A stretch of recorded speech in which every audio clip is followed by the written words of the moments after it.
Allah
আজকে আমরা শুনবো গীবত সম্পর্কে। গীবত গীবত বুঝেন?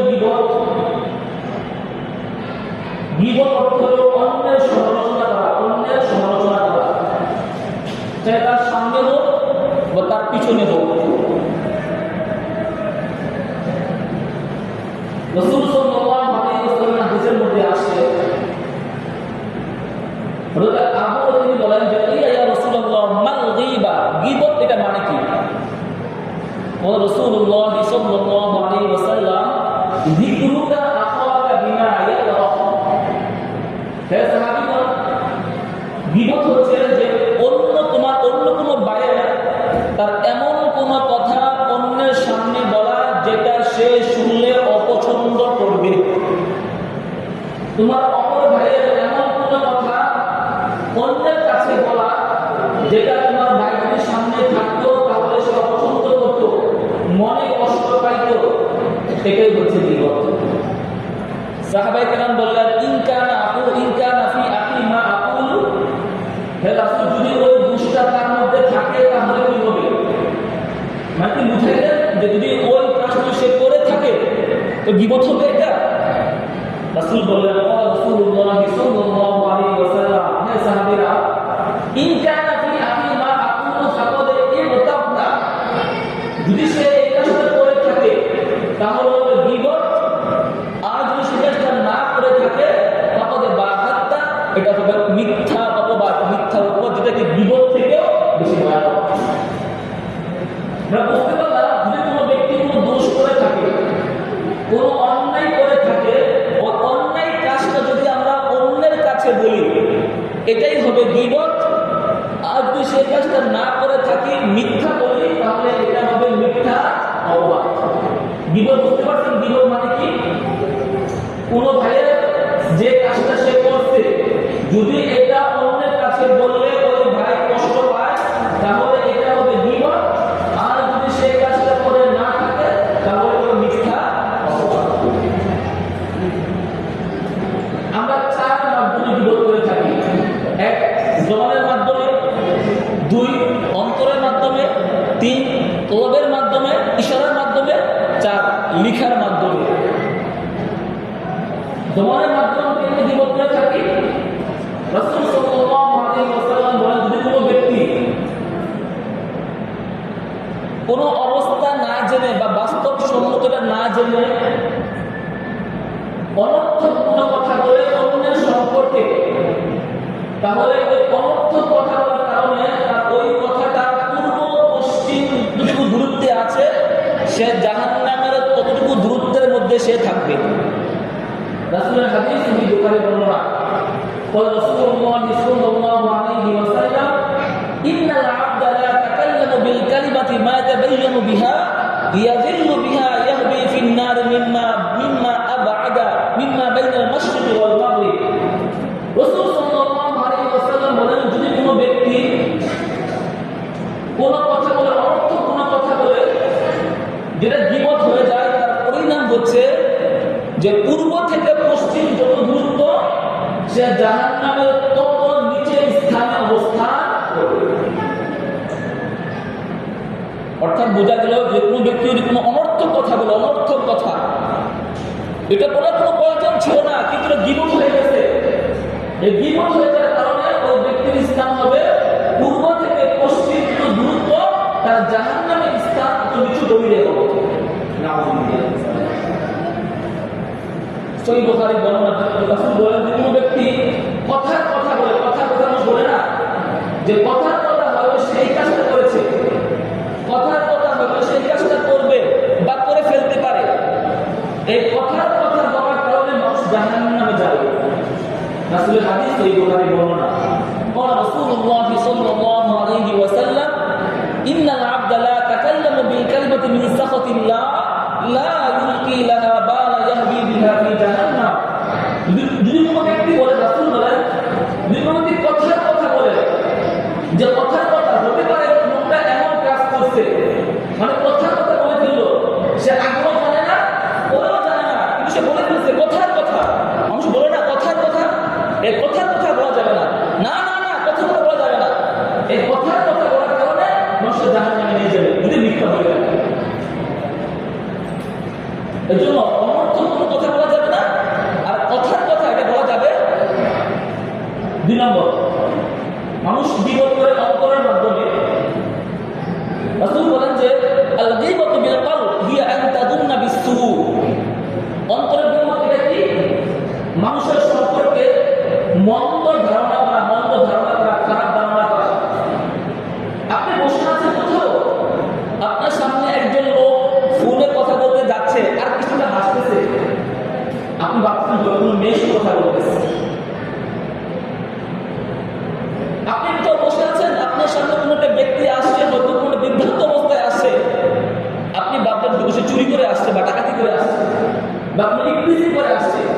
আপনি ভিতরে না দিয়ে চিন্তা করে ফেললেন, এই যে চিন্তা করছেন এটা সত্য হতেও পারে, নাও হতে পারে, হোক বা না হোক, এটাই বিপদ, এটাই অন্তরের বিপদ, এটাই অন্তরের বিপদ। রাসূল বলেন আল গীবাতু বিল কলব হিয়া আন তাদুন্না বিসসু। আর মানুষের সম্পর্কে মন্দ ধারণা করা, এটাই হচ্ছে অন্তরের বিপদ। না ধারণা করা যাবে না, সে যাই করবে কেন, সে কোনো জাসুসি কথা করবে কেন, ধারণা কোনো অধিকার আপনার নাই। সে যাই করো, তারটা সে বুঝবে, তার জবাব সে দিবে, আপনি কোনো ধারণা করবেন। রাসূল বলেন ইয়াকুম ওয়াজ, তোমরা ধারণা করা থেকে বেঁচে থাকো। কেন? ফাইন্নাল যন্না আকযাবুল হাদিস। কেননা অধিকাংশ ধারণা কি হয়ে থাকে? মিথ্যা হয়ে থাকে। ধারণা করলে সত্য হয়ে সেটা কিন্তু এমন না। আপনার সামনে যাই হোক না কেন, অনেক কিছু ঘটতে পারে, আপনি চুপ করে চলে যান এখান থেকে, আপনার পছন্দ এখানে কথা বলা বা আপনার শুধু ধারণা করা। সুতরাং ইয়াকুম ওয়াজ ফাইন্নাল যন্না আকযাবুল হাদিস। তোমরা বেশি বেশি ধারণা করতে বেঁচে থাকো, কেননা অধিকাংশ ধারণা কি হয়ে থাকে? মিথ্যা হয়ে থাকে। তারপর ইশারার মাধ্যমে গীবত করা, ইশারার মাধ্যমে গীবত করা। আপনার দুই বন্ধু বসে আছেন,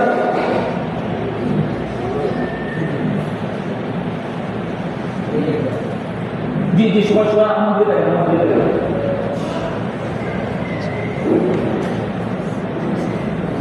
আপনারা দুই বন্ধু বসে আছেন, আপনার সামনে দিয়ে এক ব্যক্তি গেল যে দেখতে খুব খাটো, অথবা সে 1 বছর আগে কোনো একটা অপরাধ করেছে, বা কোনো একটা অন্যায় করেছে। আপনি এক বন্ধু আরেক বন্ধুর সাথে বললেন ওই দেখ যা যা যা, ওই দেখ যাচ্ছে যাচ্ছে, ওই দেখ চুপ যাচ্ছে। এই যে আপনি ইশারা দিলেন, নাম কিন্তু উল্লেখ করেন নাই, এই ইশারাটাই বিপদ হয়ে গেছে। না সে তো যাবে, সে কি না কি দেখার প্রয়োজন আপনার। দুই বন্ধু বসে আছেন, কোনো মুরব্বী যাচ্ছে, ওই দেখ যা যা যা, ওই চুপ যাচ্ছে, এগুলো কি? এগুলো হচ্ছে ইশারার বিপদ। হ্যাঁ এগুলো বিপদ। হাদিসের মধ্যে আসছে দাখালাত ইমরাআতুন কাসীরাতুন ইলা নবী সাল্লাল্লাহু আলাইহি ওয়াসাল্লাম। নবীজির দরবারে একজন খাটো মহিলা আসলেন। ফাকুলতু বিইবহামিহা কাযা। হযরত আয়েশা রাদিয়াল্লাহু তাআলা তিনি রাসূলকে ইশারা করে তিনি ওই মহিলাকে বললেন, মানে ওই মহিলাকে ইশারা করে রাসূলকে বললেন, হে রাসূল আন্নাহা ইমরাআতুন কাসীরাতুন। শুধু খাটো মহিলা। রাসূলুল্লাহ সাল্লাল্লাহু আলাইহি ওয়াসাল্লাম ইয়া আয়েশা ইবতাগতিহা, তুমি গীবত করেছো। মানে রাসূলের দরবারে একজন খাটো মহিলা আসলেন, তো আয়েশা তিনি রাসূলকে উদ্দেশ্য করে রাসূলকে বললেন, হে রাসূল, ওই মধ্যে খাটো। রাসূল বললেন, হে আয়েশা, তুমি গীবত করেছো। এমন শিক্ষক ছিলেন, কাউকে ছাড়তেন শরীয়তের ক্ষেত্রে। আমাদের আয়েশা কেমন ছিলেন, নিজের ঘটনা এটা সবসময় বর্ণনা করে দিচ্ছে। বাপের হয়তো ভুলটা আমার না হয়েছে, কোনো বিকার না হবে ভুলটা। তারপর তিনি বলতেন রাসূলুল্লাহ নবী সাল্লাল্লাহু আলাইহি ওয়াসাল্লাম ফাকুলতু বিবহামিহা কাযা ইবতাগতিহা। রাসূলের স্ত্রী ছিলেন নাম সফিয়া রাদিয়াল্লাহু আনহা, যিনি দেখতে অন্যান্য স্ত্রীগণ থেকে কিছুটা খাটো ছিলেন, কিছুটা কম লম্বা ছিলেন, কম লম্বা। রাসূলের স্ত্রী কিছুটা কম লম্বা ছিলেন।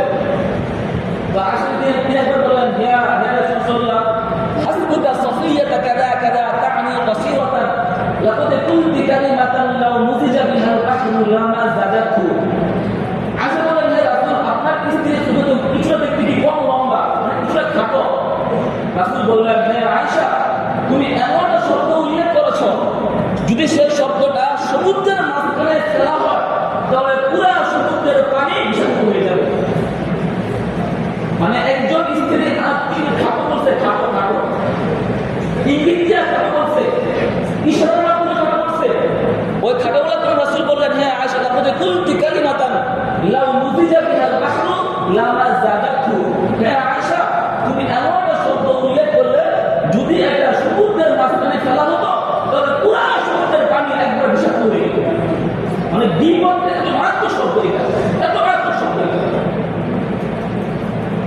এই জন্য ইশারার মাধ্যমে বিপদ করা যাবে না। 4 নম্বর, লিখার মাধ্যমে বিপদ করা, লিখার মাধ্যমে। সূত্র হচ্ছে, যদি কোনো ব্যক্তির মুখে যেটা বলা বিপদ, মনে রাখবেন, মুখে যেটা বলা বিপদ, লিখলেও সেটা বিপদ। কথা বুঝতে পারছেন?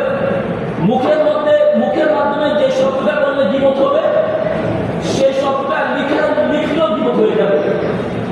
আপনি সকালে ঘুম থেকে উঠলেন, ফজর নামাজ পড়ে চিন্তা করলেন, এখন ফেসবুক স্ট্যাটাসে দাঁড়াবে বা আমাদের দেশটা অচল হয়ে যাবে, আপনি দেশ মনে ভাবেন, তো আপনি লিখলেন ফেসবুকের মধ্যে অমুক ব্যক্তি মারা গেছে, অথবা দেখলেন যে অমুক ব্যক্তি এমন এমন কাজটা করছে বা অমুক ব্যক্তি মারা গেছে, কিন্তু সে আসলে মরে নাই।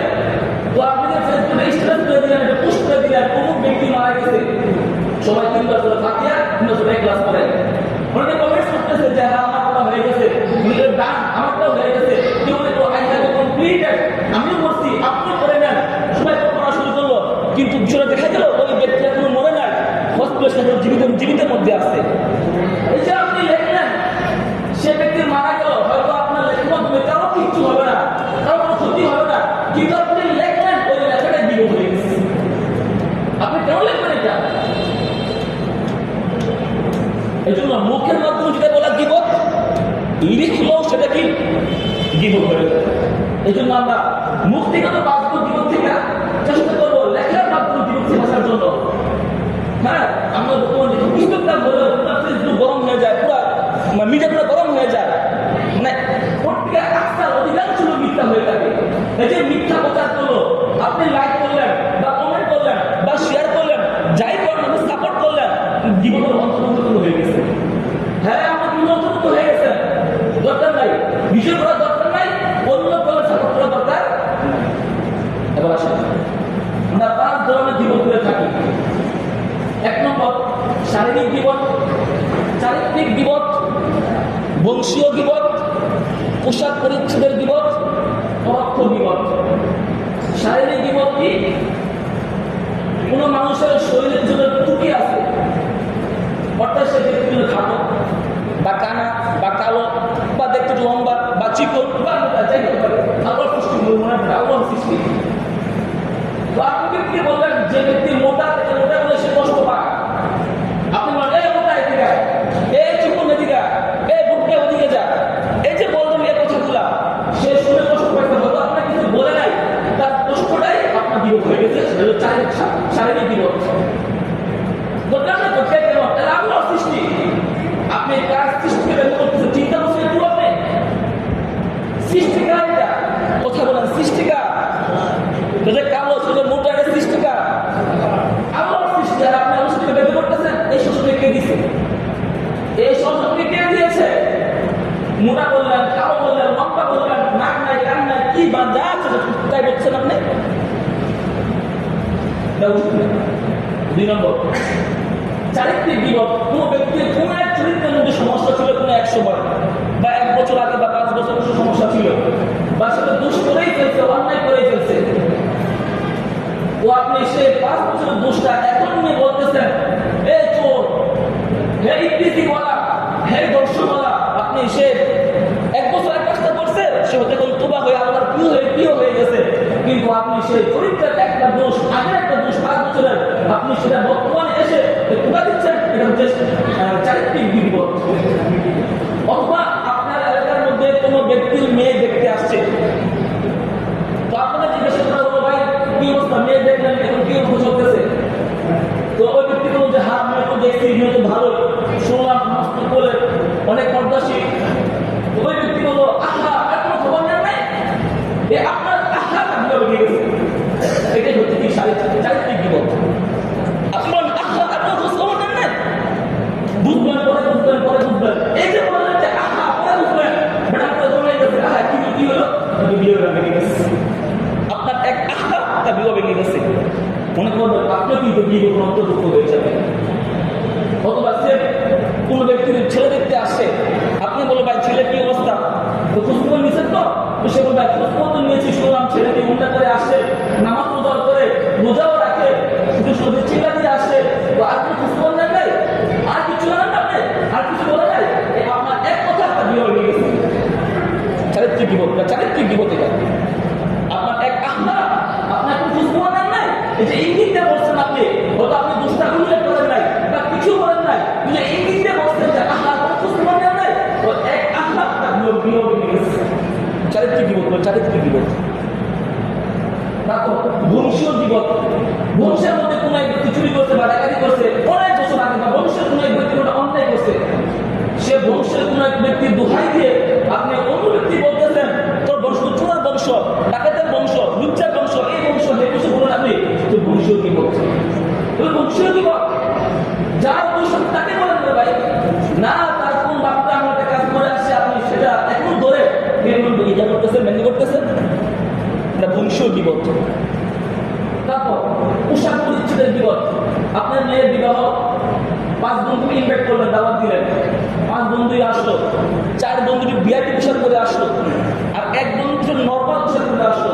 তো আপনি কি করলেন, যে 4 বন্ধু ভিআইপি পোশাক থেকে দাম দিলেন, কথা বললেন, মূল্যায়ন করলেন, আপ্যায়ন করলেন, ওই যে বন্ধুকে নর্মাল পোশাক করে আসলেন, আপনি না শুধু কথা বললেন, না মূল্যায়ন করলেন, না কিছুই করলেন না, তো বলবে কি হলো, আপনার তো বন্ধু কি বন্ধু হয়েছে কি বললাম, দাওয়াত দিলাম, একটু ইয়াভাবে আসবে না, আসে নর্মাল পোশাক করে আসে, আপনি জানতেন তার সামর্থ্য একটুকু ছিল, আমি কেন তাদেরকে দাওয়াত করলেন, দাওয়াত করে অসম্মান করলেন, এটা হচ্ছে আপনার পোশাক পরিচ্ছদের বিপদ।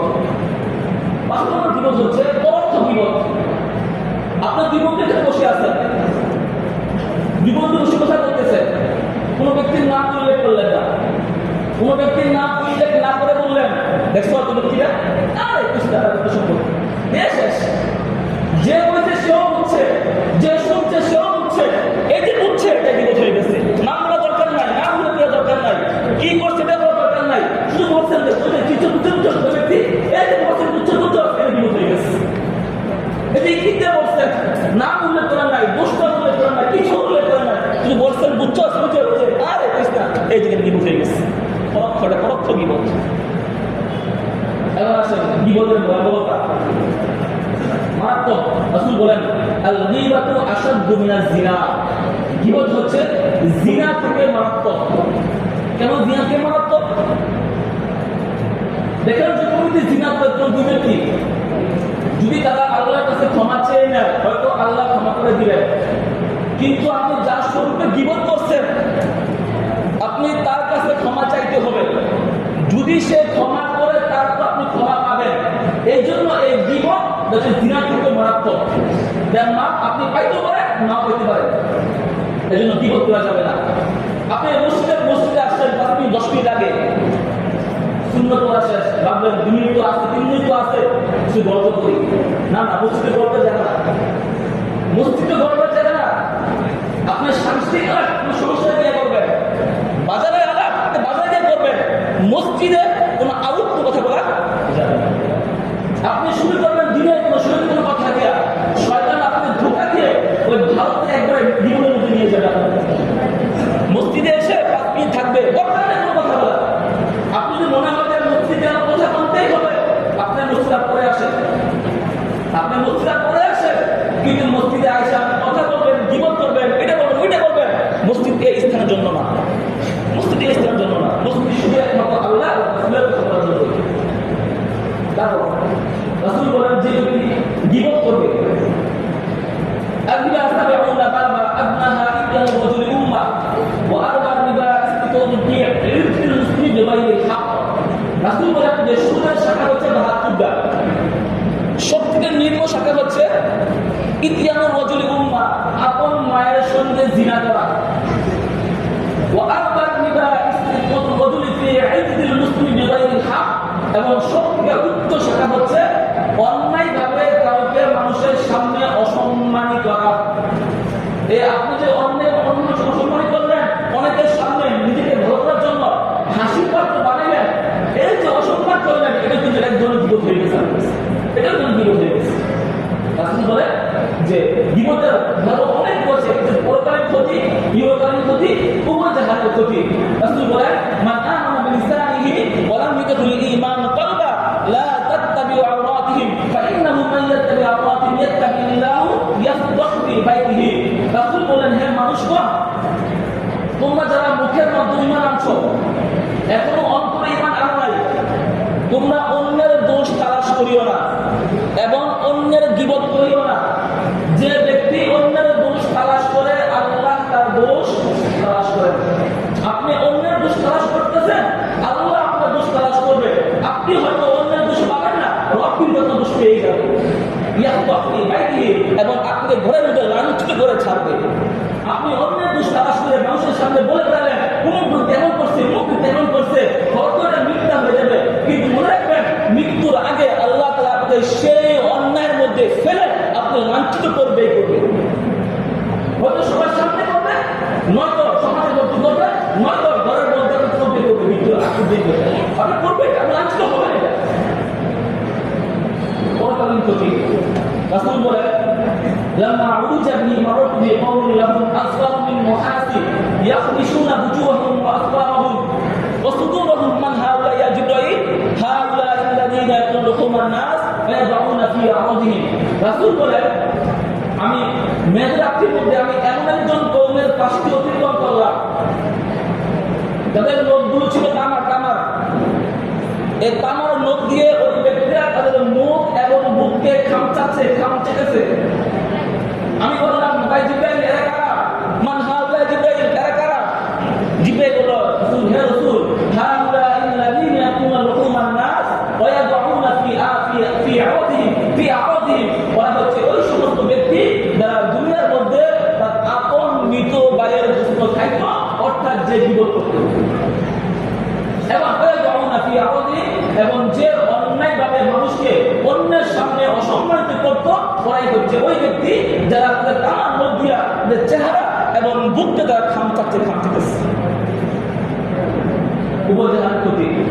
রাসূল বলেন, মান আকালা বিরাজুলিন মুসলিমিন আকলাতান ফাইন্নাল্লাহা ইউতইমু মিসলাহা ফি জাহান্নাম ওয়া মান কুসিয়া বিরাজুলিন সাওবান ফাইন্নাল্লাহা ইয়াকফু মিসলাহু ফি জাহান্নাম ওয়া মান কামা বিল্লাহি ওয়া সুমআতি ফাইন্নাল্লাহা ইয়াকুমু মাকামা বিল্লাহি ওয়া সুমআতি। রাসূল বলেন, যে ব্যক্তি খাবারের লোকমা মুখে নেওয়ার সময় অন্যের গীবত করলো, ফাইন্নাল্লাহা ইউতইমু মিসলাহু ফি জাহান্নাম, আল্লাহ তাকে ওই জাহান্নামে তাকে ওই পরিমাণ আগুনের গোলা তার মুখে দেওয়া হবে। তারপর ওমান কুসিয়া বিরাজুলিন সাওবান ফাইন্নাল্লাহা ইয়াকফু মিসলাহু ফি জাহান্নাম, আর যে ব্যক্তি পোশাক পরতে পরতে, অর্থাৎ পায়জামা পরতে পরতে বা কোনো পোশাক পরতে পরতে অন্যের জীবন করলো, অন্যের শেখায় করলো, তাহলে কাল কিয়ামতের মাঠে ওই ব্যক্তিকে পোশাক পরানো অবস্থায়, আগুনের পোশাক পরানো অবস্থায় জাহান্নামে দেওয়া হবে। ওমান কামা বিরিয়াইন ওয়া সুমআতিন ফাইন্নাল্লাহা ইয়াকুল মাকামা বিরিয়াইন ওয়া সুমআতিন, যে ব্যক্তি নিজেকে সম্মান করার জন্য মানুষকে অন্যের সামনে অসম্মানিত করলো, অবহেলিত করলো, কাল কিয়ামতের মাঠে আল্লাহ তাকে সবার সামনে ঘোষণা করে তাকে জাহান্নামে নিক্ষেপ করবে আর বলবে, তুই চেয়েছিলি যে তোর সম্মান দেওয়া হলো, আজকে আমি তোকে সবার সামনে লাঞ্ছিত করে জাহান্নামে দিলাম। মারাত্মক অবস্থা, তুই মারাত্মক অবস্থা, বিপদে তুই মারাত্মক, এটা করা যাবে না। তারপর তার উপর বিপদ করা ওয়াজিব।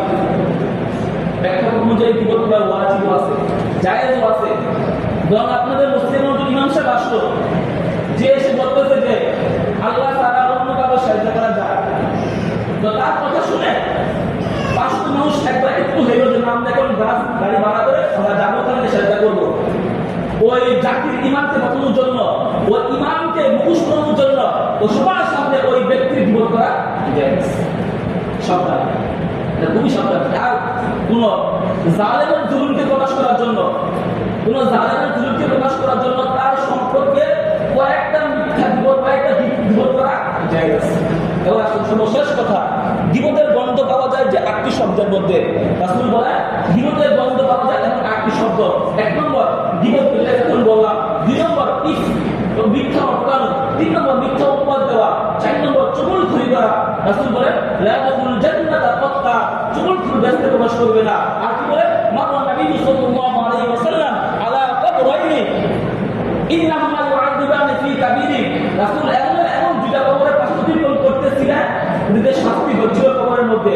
রাসূল বলেন দেখো এই দুই কবরের শাস্তি কোনো বড় কারণে হচ্ছে না। এক নম্বর কারণ হচ্ছে ফাকানা ইয়াসতাতিরু মিন বাউলিন, তারা প্রস্রাব থেকে বেঁচে থাকতো না। অনেক যুবক কি কিছু ব্যবহার করে না, বিরাট ব্যবহার করে না। পরে কি হয়, ওই প্রস্রাবটা জামার মধ্যে পড়ে ওই ব্যক্তি হচ্ছে জাহান্নাম কবরের মধ্যে দণ্ডিত হবে। শুধু ফাকানা ইয়ামশিদিন নামিনা। আর 2 নম্বর কবর হচ্ছে শাস্তি হচ্ছে এই জন্য কারণ সে চুগলখড়ি করতো, চুলখড়ির জন্য চুগলখড়ি। এর কথা এটা লাগানো একটা হাতে লাগানো। আপনার সমাজের মধ্যে চুগলখড়ি করে আপনার কাছে ভালো, আমার কাছে ভালো, আমারটা বলে হার কাছে, একটা বলে আমার কাছে। কোন কাছে সমাজের মধ্যে? হ্যাঁ আছে, আছে, অসংখ্য আছে। রাসূল বলে মিন শাররিন নাস সালাতুন, সবচেয়ে নিকৃষ্ট ব্যক্তি 3 ব্যক্তি। আল মাশাউনা বিন নামিমা, 1 নম্বর যে চুগলখড়ি করে, 2 নম্বর আল মুফাররিকুনা বাইনা আহিব্বা, যে মানুষের 2 মহব্বতের মধ্যে ফাটল সৃষ্টি করায়। আছে কিনা? স্বামী স্ত্রীর অনেক মহব্বত, শাশুড়ি সহ্য হচ্ছে না, শাশুড়ি সহ্য হচ্ছে না, স্বামী স্ত্রীর মহব্বত দেখা সে চিন্তা করে দেখি বেশ লাগানো যায়। ফোন দেয় একটা ছেলেকে, ফোন দিয়ে বলে তোর বউ আমার জীবনটা আন্ধার করে দিল। এমন টাইপ আছে সমাজের মধ্যে। কিছু বল কি ওই স্বামী বউকে ফোন দিয়ে 1 ঘন্টা যা ইচ্ছে খাইল। এই যে আমাদের কাছে দেখেন স্বামী স্ত্রীর মধ্যে আল মুফাররিকুনা বাইনা আহিব্বা, আপনি হচ্ছেন নিকৃষ্ট ব্যক্তির মধ্যে একজন ব্যক্তি। 2 ভাই অনেক মহব্বত, চাচা সহ্য হচ্ছে না, চাচতো ভাইয়ের সহ্য হচ্ছে না, দুজনের মহব্বত করতে পারে। ছোট যে ভাই আছে তুই বলতে আরে তোর জীবনটা শেষ নেই, তোর জীবন শেষ, তোর ভাই যা শুরু করতেছে তুই কি করবি? এই যে আপনি বললেন ভাই কোথায় বলে গেছে, হ্যাঁ কি বলবো সে চিন্তা করে না, ভাই যা বলে উল্টা কথা বলে, ভাই যা বসে রাগ দেখা, এই যে দুটো কথা সৃষ্টি করলেন, আপনি হচ্ছে সমাজের মধ্যে সব নিকৃষ্ট ব্যক্তি। 3 নম্বর হচ্ছে ওই ব্যক্তি যে কোনো ভালো মানুষ সম্পর্কে কোনো খারাপ আকাঙ্ক্ষা করে। সমাজে একজন দেখবেন ভালো মানুষ থাকবে, সে কি করে যাবে লুটে মরে না চলে গেল, জানে চলে গেল, তার কারণে না কিছু করতে পারতেছি, তার কারণে না খাওয়াতে পারতেছি না, না খেলতে পারতেছি না, না জোয়াদি করতে পারতেছি না, না মিথ্যা কথা বলতে পারতেছি না। এই জন্য ভালো মানুষ যেগুলো আছে কি করে মিথ্যা অবাদ দেয়, তার খারাপ থাকে করে। এই 3 শ্রেণী হচ্ছে সমাজের মধ্যে সব থেকে নিকৃষ্ট ব্যক্তি। দ্বিমুখী, দ্বিমুখী বলতে আপনার কাছে বলে একটা, আমার কাছে বলে আরেকটা। এই যে মুনাফিক, এর মধ্যে দ্বন্দ্ব পাওয়া যায়। 3 নম্বর 6 নম্বর হুমাজা, অর্থাৎ মানুষের সামনে অপমান করে, হুমাজা মানুষের পিছনে অপমান করে। তারপর হচ্ছে ব্যঙ্গ করা, শাহদিনের রাসূল ব্যঙ্গ করা। এই 8টার মধ্যে কি আছে? গীবতের দ্বন্দ্ব পাওয়া যায়। আল্লাহ তোমার সকলকে এই গীবত থেকে তৌফিক দান করুন, সকলে বলে আমিন। আরেকটা কথা, আমাদের যে ব্যাগটা যেমন শেষ একবারে শেষ হয়ে গেছে, এটা আনন্দ দেওয়া যায় না, সামনে আসে ভ্রমণ দেওয়া যায় না। এটার মধ্যে এটা খুবই প্রয়োজন, আমাদের মুসলিমের জন্য এটা খুবই প্রয়োজন। দাম কত বলে এটা? 3000 লাগবে, 3000 লাগবে, বেশি লাগতে পারে, তোমার লাগতে পারে, বেশি লাগতে হয়তো এটা ব্যবস্থা করতে হবে। আমি জানি সমস্ত ব্যক্তি আছে যে 3 জন 5 কইলেও সে প্রস্তুত আছে বা সে ব্যবস্থা সাধ্য আছে। এমন কে আছেন যেটা মানে একজন দিবেন, 2 জন দরকার নাই, ইনশাআল্লাহ একজন পাওয়া গেছে। যিনি পুরা করেছে তিনি এটা পুরো ব্যবস্থা করবেন ইনশাআল্লাহ। আমার বক্তব্য দান করুন এবং তার সুস্থ রাখুন এবং তার সকল বরকত দান সকল বলে আমিন। ওয়া আখিরু দাওয়ানা আলহামদুলিল্লাহি রাব্বিল আলামিন।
أشهد أن لا إله إلا الله أشهد أن لا إله إلا الله أشهد أن محمدا رسول الله أشهد أن محمدا رسول الله حي على الصلاة حي على الصلاة حي على الفلاح حي على الفلاح قد قامت الصلاة قد قامت الصلاة الله أكبر الله أكبر لا إله إلا الله الله أكبر.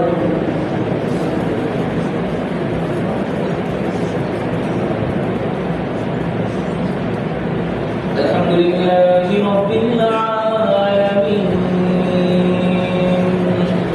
الرحمن الرحيم مالك يوم الدين إياك نعبد وإياك نستعين اهدنا الصراط المستقيم صراط الذين أنعمت عليهم غير المغضوب عليهم ولا الضالين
الصحف الأولى صحف إبراهيم وموسى.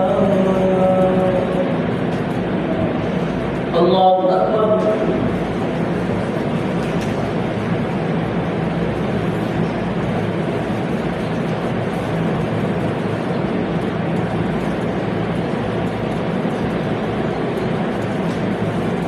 سمع الله لمن حمده. الله أكبر.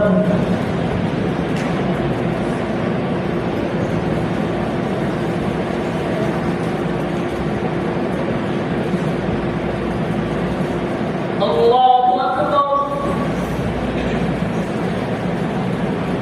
الله أكبر.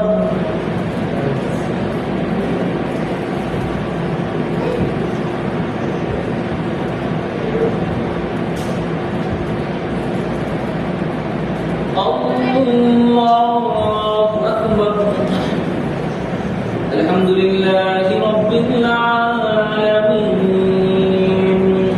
الرحمن الرحيم مالك يوم الدين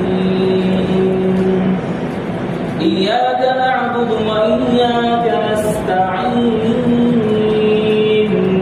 اهدنا الصراط المستقيم صراط الذين أنعمت عليهم غير المغضوب عليهم ولا الضالين.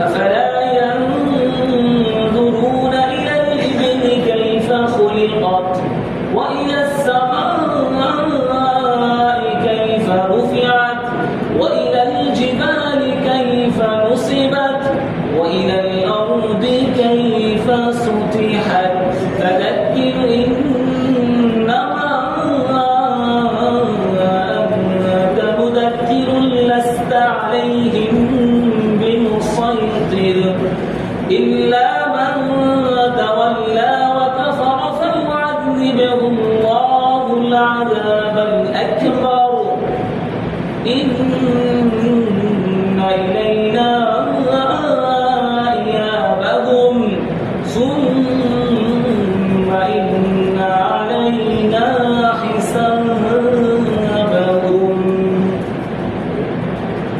الله أكبر.